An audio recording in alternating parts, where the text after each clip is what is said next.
ప్రజలు ఎంతో ఆనందంగా ఎంతో నమ్మకంతో తెలుగుదేశం పార్టీకి కూటమి ప్రభుత్వానికి ఓట్లేసి ఈరోజు గెలిపించడం జరిగింది. గత 5 సంవత్సరాల్లో ఈ కడప నియోజకవర్గం విషయానికి వస్తే అసలు సీఎం రిలీఫ్ ఫండ్ పంపిణీనే జరగలేదు.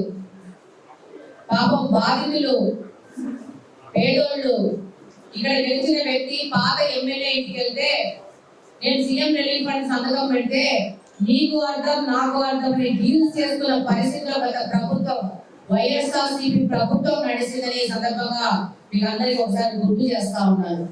ఇప్పుడు ఇక్కడ తెలుగుదేశం పార్టీకి అభ్యర్థి గెలిచిన రోజు నుంచే ఇప్పటి వరకు దాదాపు 3 కోట్ల పైచిలకు సీఎం రిలీఫ్ ఫండ్లు ఈ కడపలో పంపిణీ చేయడం జరిగింది.